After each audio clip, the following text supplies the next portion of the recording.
नमस्कार, आप देखना शुरू कर चुके हैं कल की तैयारी। मैं हूं आपके साथ प्रशांत पांडे।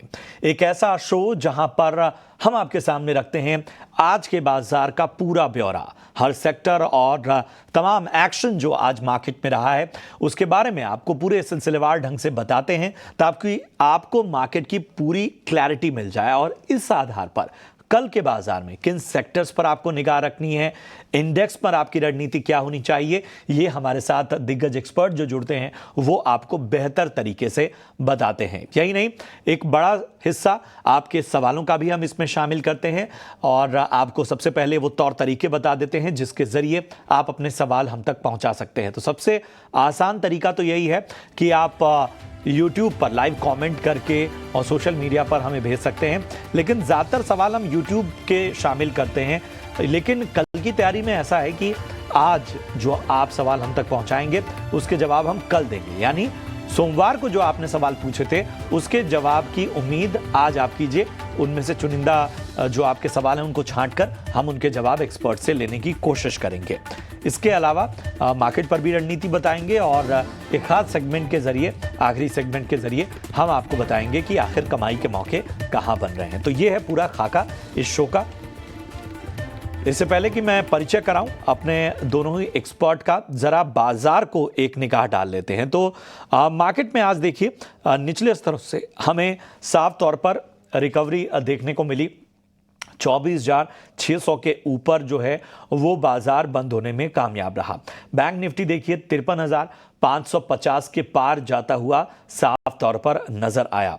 आज ये बाजार के अगर हम बात करें, अगर हम निफ्टी 50 गेनर्स की बात करें तो श्रीराम फाइनेंस निफ्टी का टॉप गेनर रहा, 2.5% चढ़कर बंद हुआ। इसके अलावा बजाज फिनसर्व 1.5% चढ़कर बंद हुआ। Wipro, HCL tech, Infosys, IT pocket के चुनिंदा स्टॉक में 1.25 से 1.5% की मजबूती हमें देखने को मिली। वैसे मजबूती SBI और बजाज फाइनेंस जैसे शेयरों में भी देखने को मिली। दबाव कहां था? भारतीय एयरटेल निफ्टी का टॉप लूजर लगभग 1.5% गिरकर बंद हुआ। अडानी पोर्ट्स लगभग 1.5% गिरा। HDFC life 1.25%, doctor Reddy's 1.25%, Adani enterprises 1.25%, Trent जो है वो 1% से ज्यादा गिरकर बंद हुआ। बात करते हैं एडवांस डिक्लाइन रेशियो की, तो कांटे की टक्कर कही जाएगी क्योंकि 1305 शेयर ऐसे थे मार्केट ब्रेथ में जो कि हरे निशान में नजर आए और वहीं 1311 शेयर ऐसे थे जो कि दबाव नजर आए, जिन पर जो गिरावट के साथ बंद होते नजर आए। तो ये था पूरा बाजार का सूरत हाल। अगर हम देखें आज के बाजार में तो आप देखिए कि खास तौर पे जो आज रियलिटी स्टॉक्स थे उनमें मजबूती नजर आई। रेमंड का शेयर तो क्या धुआंधार चला, 12% चढ़कर बंद हुआ रेमंड का शेयर। फिनिक्स मिल्स और मैक्रोटेक जैसे दिग्गज स्टॉक जो थे रियलिटी काउंटर के, वो भी 2 से 4% चढ़कर बंद हुए। IT स्टॉक जैसा हमने आपको बताया ही और फाइनेंस शेयरों में भी तेजी देखने को मिली। इसके अलावा खबरों के दम पर भी कुछ स्टॉक्स में एक्शन हमने आज भरपूर देखा। चलिए मैं परिचय करा दूं, हमारे साथ दो बेहद खास मेहमान जुड़ रहे हैं। हमारे साथ एंजल वन से टेक्निकल एनालिस्ट राजेश भोसले साहब जुड़ रहे हैं और मिराई एसेट शेयर खान से विनोद मोदी हैं जो कि पोर्टफोलियो मैनेजर हैं। विनोद जी और राजेश जी, आप दोनों का बहुत बहुत स्वागत है। सबसे पहले राजेश, मैं आपके पास आना चाहूंगा। बाजार ने एक जो सबसे अहम बात थी कि 24,600 के स्तर को एक तरह से बार बार चोट पहुंचाने की कोशिश की और जब बंद हुआ तो उसको थामे रखा। दूसरी ओर एक लास्ट मतलब आखिरी घंटे की जो रिकवरी है वो बाजार से एक तरह का ऑप्टिमिज्म भी पैदा करती है कल के बाजार को। तो अब कल का जो बाजार है उसे कैसे देखा जाए, इंडेक्स स्तर पर रणनीति जरा बताइए।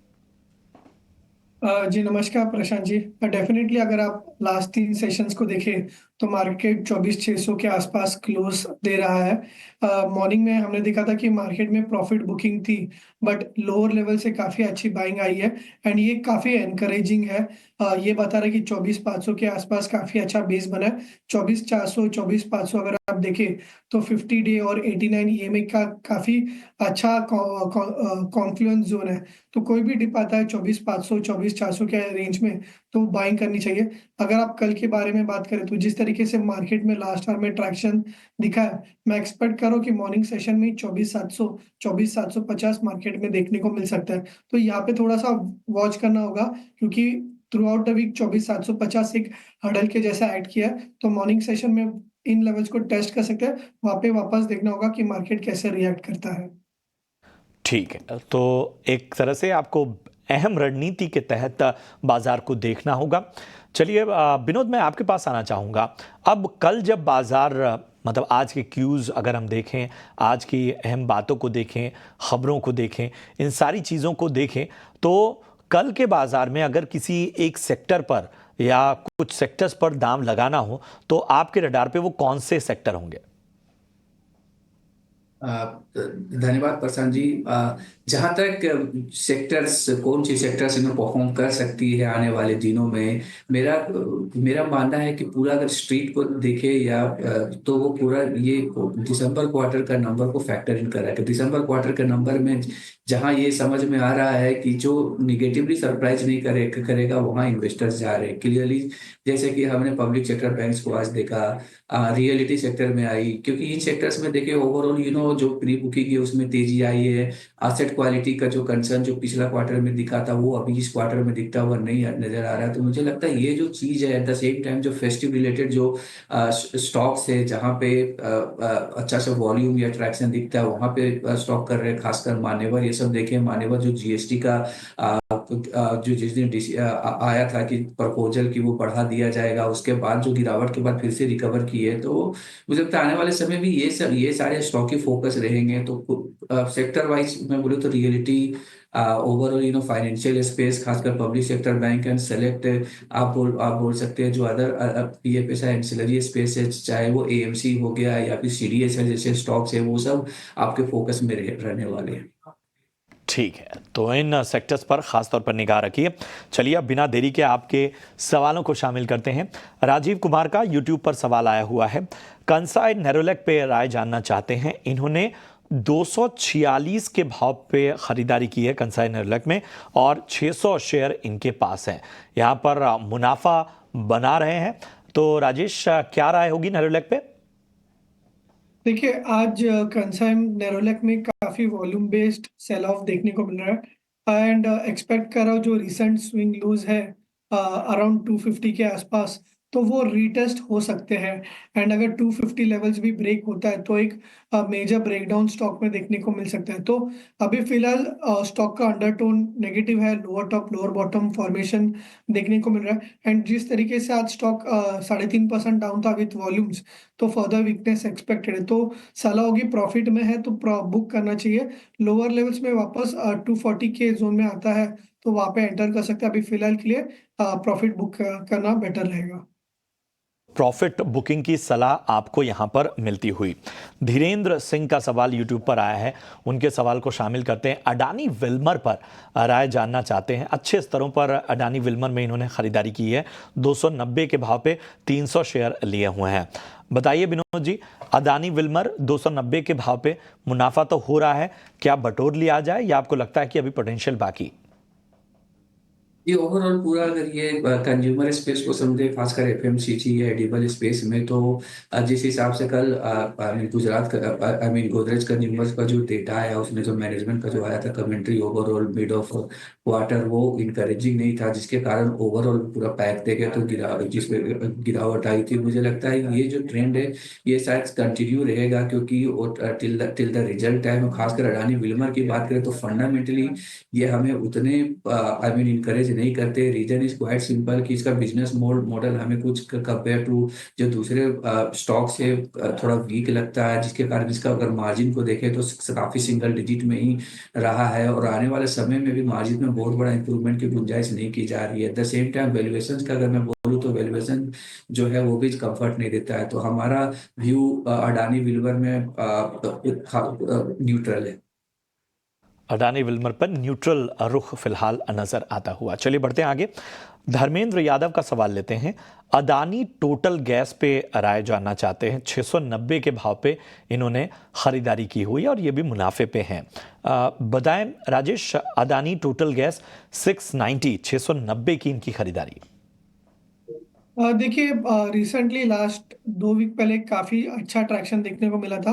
550 से 850 लेवल्स तक गया था एंड फिर वहां से वापस नीचे आ रहा है। स्टॉक के लिए अगर आप देखें तो एक बुलिश गैप रह चुका है अराउंड 700 के आसपास ही, तो जो इनकी बाइंग जोन है। तो 700 का स्टॉप लॉस रखिए एंड अगर 700 लेवल ब्रेक होता है तो जो अप ट्रेंड देखने को मिला था वो फिजल आउट हो जाएगा एंड फिर उसके बाद further downside possibly toward 650 levels भी देख सकते हैं। तो 715 के आसपास का क्लोजिंग है, 700 का स्टॉप लॉस रखिए। 700 ब्रेक होता है तो गैप फिल हो जाएगा एंड फिर फर्दर वीकनेस देखने को मिल सकता है। ठीक है, तो ये है अदानी टोटल गैस पर आपको नजरिया मिलता हुआ। चलिए अब अपने खास सेगमेंट की ओर बढ़ते हैं और ये है VIP shares.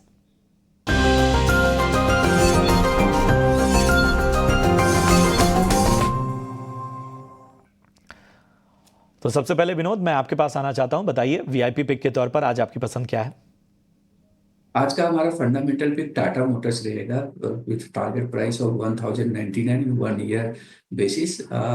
Fundamentally of course देखें तो स्टॉक आने वाले समय में काफी बेहतर प्रदर्शन करने की उम्मीद है, क्योंकि रिसेंटली जो अंडर परफॉर्मेंस आया है बिकॉज ऑफ सॉर्ट ऑफ जो डिमांड में थोड़ा स्लो डाउन हम लोग पीवी सेगमेंट लेके थे और चाइना के एंगल भी था। बट आने वाले समय में जैसे चाइना में हमें स्टिमुलस देखने को मिल रहा है, तो ये आशा लगाई जा रही है कि जो इनका जेएलआर का वॉल्यूम होगा वो कहीं ना कहीं इंप्रूव होगा आने वाले महीनों में। At the same time balance sheet जो उनकी है कंसिस्टेंट इंप्रूवमेंट हो रहा है। और स्टॉक गिरने के बाद अगर वैल्यूएशंस को देखें तो जो 12-13 टाइम FY26 के अर्निंग्स पे अवेलेबल है, मुझे काफी अट्रैक्टिव लगता है। तो मुझे लगता है कि ये स्टॉक फंडामेंटली काफी वेल प्लेस्ड है वैल्यूएशन पॉइंट ऑफ व्यू से। और मुझे लगता है कि ये जो हमारे जो मैं वो कहते हैं कि मार्जिन ऑफ सेफ्टी, उस पॉइंट ऑफ व्यू से फंडामेंटली हमें अच्छा लगता है। चलिए, तो टाटा मोटर्स जो है विनोद को पसंद आता हुआ, 1 साल का नजरिया, लगभग 1100 का लक्ष्य यहां पर आपको मिलता हुआ। बताएं राजेश, आपके रडार पे कौन से स्टॉक्स हैं? देखिए, मेरा जो पहला पिक है वो है HPCL। HPCL में लास्ट आवर में काफी अच्छा ट्रैक्शन देखने को मिला था एंड जो इसका नवंबर का स्विंग हाइस था अराउंड 400 के आसपास का, तो उस रेंज को ब्रेक किया है। लास्ट 2-3 सेशन से भी 400 के आसपास क्लोजिंग आ रही थी बट वो सस्टेन क्लोजिंग नहीं आ रही थी। तो आज एक राउंडिंग बॉटम ब्रेकआउट देखने को मिल रहा है। वॉल्यूम्स काफी स्ट्रॉन्ग थे लास्ट आवर में एंड फ्यूचर्स में भी मैं देख रहा हूँ तो लॉन्ग फॉर्मेशंस देखने को मिल रहे हैं and out of the money call में भी अनवाइंडिंग दिखाई दे रही है। तो यहाँ से काफी अच्छा ट्रैक्शन HPCL में एक्सपेक्ट कर रहा हूँ। तो स्टॉप लॉस काफी छोटा है, 397 का स्टॉप लॉस होगा एंड यहाँ से जो टारगेट्स बन के आ रहे हैं वो होंगे 420 के। मेरा जो दूसरा काउंटर बाय में है वो है LTI माइंट्री का। देखिए, आज कुछ सिलेक्टिव IT काउंटर्स में काफी अच्छा मोमेंटम था। LTI माइंट्री भी काफी अच्छा मोमेंटम के साथ 3% के साथ क्लोज किया है। इसको अगर आप शॉर्ट टर्म के हिसाब से भी देखें और लॉन्ग टर्म के हिसाब से भी देखें तो काफी एक मेजर हर्डल 6500 का जोन का ब्रेकआउट दिया है। वीकली चार्ट्स में काफी एक स्ट्रॉन्ग ब्रेकआउट देखने को मिल रहा है। तो LTI माइंट्री में बाय किया जा सकता है। 6400 का स्टॉप लॉस होगा एंड यहाँ से जो अपसाइड टारगेट एक्सपेक्ट मैं कर रहा हूँ वो होंगे 6850 के। स्टॉक पसंद आते हुए राजेश जी को जाने से पहले आप दोनों का डिस्क्लोजर लेना चाहूंगा। राजेश, सबसे पहले आप। देखिए, जो स्टॉक्स हमने डिस्कस किए मेरी तो कोई निजी निवेश नहीं है बट मे बी हमने हमारे क्लाइंट्स को रेकमेंड किया हो सकता है। जी, बताएं विनोद, आपके डिस्क्लेमर क्या है? जितने भी स्टॉक्स हमने डिस्कस किए हैं टाटा मोटर्स के छोड़ के किसी भी स्टॉक्स में हमारा निजी इन्वेस्टमेंट नहीं है।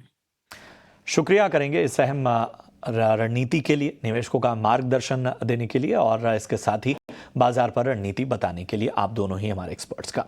चलिए, इसी के साथ शो में इतना ही, लेकिन जाने से पहले आपको बता दें कि 2025 में भारतीय बाजारों की ग्रोथ कैसे रहेगी और आगे डॉलर के मुकाबले रुपया कैसे रह सकता है, इन सभी पहलुओं पर हमारी सहयोगी आस्था चोपड़ा ने कोटक सिक्योरिटीज के MD और CEO श्रीपाल शाह से खास बातचीत की। ये बातचीत सुनते जाइए। हमारे साथ खास बातचीत में मिस्टर शाह जुड़ गए हैं जो कि MD और CEO हैं कोटक सिक्योरिटीज के। बहुत बहुत शुक्रिया सर, और हमको बधाई देना चाहेंगे।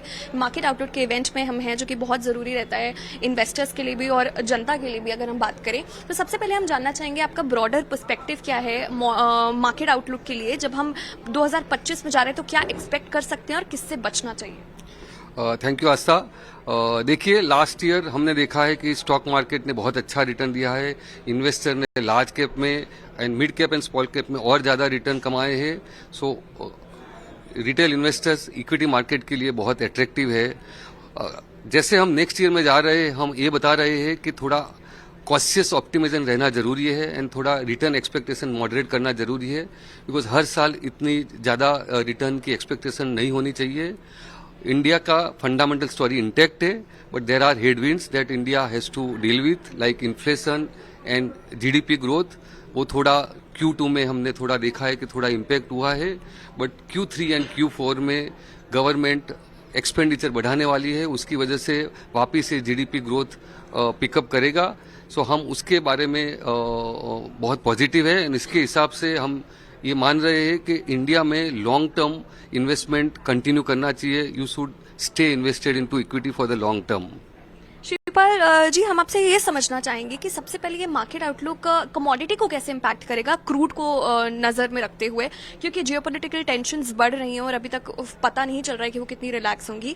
साथ ही साथ इसमें मैं जोड़ना चाहूंगी जो प्रेशियस मेटल होते हैं, गोल्ड हो गया, सोना हो गया, जो डायरेक्टली इनडायरेक्टली इफेक्ट करता ही है लोगों को, उसमें क्या आउटलुक है? देखिए क्रूड लास्ट ईयर पूरा रेंज बाउंड रहा है एंड इतने सारे टेंशन, जियोपॉलिटिकल टेंशन होने के बावजूद गोल्ड क्रूड प्राइसेस बहुत रेंज में रहे हैं।